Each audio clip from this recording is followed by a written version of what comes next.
সারা বিশ্বে বহুল জনপ্রিয় এবং সুপরিচিত ফুল হচ্ছে বোগেনভিলিয়া বা বাগানবিলাস। আসসালামু আলাইকুম, আমি কাউসারা নূপুর।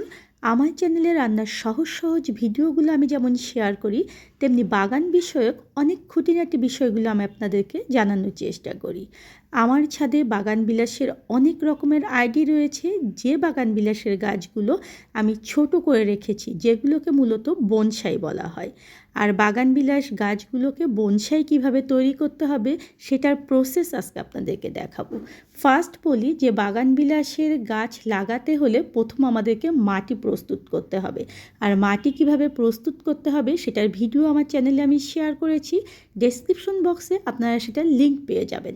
এছাড়াও বাগানবিলাস কোন টবে ভালো হবে, সারা বছর বাগানবিলাসের কিভাবে যত্ন নিতে হবে এবং বাগানবিলাস গাছগুলো ফুল কিভাবে বেশি পরিমাণে দিবে সেটার ভিডিও আমি শেয়ার করেছি। এখন আসুন দেখিয়ে দেই কিভাবে বাগানবিলাসের গাছগুলোকে ছোট রাখতে হবে।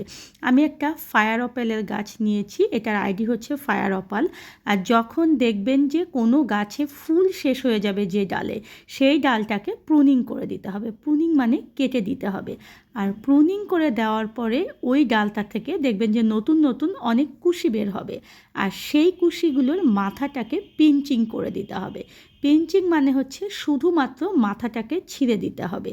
এভাবে করে আপনি সারা বছরই দেখা যায় বাগানবিলাসটাকে কাটতে থাকবেন এবং আপনার পছন্দসই যে সাইজটা করতে চান সেই সাইজে নিয়ে আসার চেষ্টা করবেন। তাহলে দেখবেন যে আপনার গাছটা ছোট থাকবে এবং এটা সুন্দর একটা শেপ হবে। আর অবশ্যই পরিমিত খাবার দিতে হবে গাছগুলোকে, আর প্রচুর পরিমাণে রোদ পায় এরকম জায়গায় গাছগুলোকে রাখতে হবে। বাগানবিলাস গাছগুলো পর্যাপ্ত পরিমাণে রোদ পছন্দ করে এবং পর্যাপ্ত খাবার তাদের প্রয়োজন। আর এই গাছগুলো বেশি পানি একদমই পছন্দ করে না, তাই টবের গায়ে প্রচুর ছিদ্র রাখতে হবে, যেখানে আপনি পানি দেওয়ার পরে বাড়তি পানিটা বাগানবিলাস গাছগুলো বের করে দিতে পারে। বর্ষার সময় বাগানবিলাস গাছগুলোর মাটি এমনভাবে তৈরি করে দেবেন যাতে করে সেখানে কোনো রকম পানি আটকে না থাকে। এই জিনিসগুলো বাগানবিলাস চাষের ক্ষেত্রে অবশ্যই মাথায় রাখতে হবে। আর দেখুন যে আমার ছোট ছোট গাছগুলোতে কত বেশি পরিমাণে ব্লুমিং হয়েছে। এর কারণ হচ্ছে আমি রাসায়নিক সার এবং ন্যাচারাল সার দুটোই আমার গাছে দেই।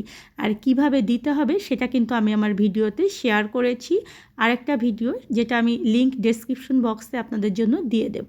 আর এভাবে করে সারা বছর যত্ন নেবেন, এভাবে করে কাটিং করবেন, তাহলে দেখবেন যে আপনার গাছগুলো এরকম ছোট থাকবে এবং প্রচুর পরিমাণে ব্লুমিং হবে।